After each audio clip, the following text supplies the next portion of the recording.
మంచి జ్యూసీగా ఉంటాయి. కింద జారి పడ్డదండి, ఇట్లా ముట్టుకుంటే జారిపోతున్నాయి ఎందుకంటే ఇవి బాగా పండిపోయినాయి.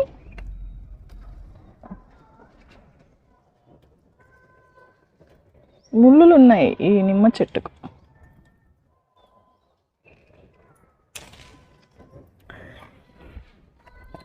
అసలు చాలా చాలా జ్యూసీగా ఉంటాయి, మంచి జ్యూస్ అయితే వస్తుంది. నిమ్మకాయలు, నిమ్మ చెట్టు మనకు తెలిసే నిమ్మకాయలు ఎంత కాస్ట్ ఉన్నాయో బయట.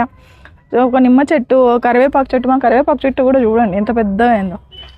మేమైతే గార్డెన్లో నుంచే కరివేపాకు ఎప్పుడు కావాలంటే అప్పుడు కలెక్ట్ చేసుకుంటూ ఉంటాము. మళ్ళీ చిగురులు వచ్చి మళ్ళీ చక్కగా వస్తూనే ఉంటుంది. యాపిల్ బేర్ అండి, మా చిన్న కంటైనర్లో బ్లాక్ టబ్లో పెట్టాను నేను. ఎంత చక్కగా వచ్చాయో మీరు చూడండి. మళ్ళీ చాలా ఫ్లవరింగ్తో ఉంది చూడండి, ఎంత ఫ్లవరింగ్ ఉందంటే వస్తూనే ఉంది. ఇంకా మనం ఈ సైజ్ కూడా చూడండి, యాపిల్ బేర్ ఎంత బాగున్నాయో చూడండి. ఇక్కడ ఎంత చాలా కాయలు తిన్నాం మేమైతే, చాలా టేస్ట్ ఉంటాయి.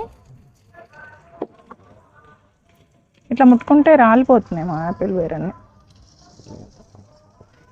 ఇదిగోండి, ఇంకా అటు కిందకి వెళ్ళిపోయిందండి మొక్క. అమ్మో చాలా ఉన్నాయి అసలు. ఒక్క నిమిషం మీకు చూపిస్తా. సో ఇది ఇంకా మనము కాయలు తీసుకున్న తర్వాత మళ్ళీ నేను ప్రూన్ చేస్తాను అనమాట, అంటే కట్ చేసేస్తాను మళ్ళీ. ఇంకా చాలా కాయలు ఉన్నాయండి. మనం మంచి ఫర్టిలైజర్ అంటే ఫుడ్ పెడితే కనుక ఇట్లా కాయలు అనేవి చాలా తీసుకోవచ్చు. చూడండి, మనము కంటైనర్లో పెంచుకున్నటువంటి మొక్కకు వచ్చినటువంటి యాపిల్ బేరు, అది కూడా ఎంత మంచి సైజులో ఎంత చక్కగా వచ్చాయో. ఇప్పుడే ఒక జామకాయ కూడా నేను అక్కడ నుంచి తీసుకున్నా. చూడండి, ఫ్రూట్స్ అట్లా వస్తాయి, ఎంత చక్కగా వస్తాయో. యాపిల్ బేరు, జామకాయలు, బోల్డన్ని బీరకాయలు చక్కగా హార్వెస్ట్ చేశాను.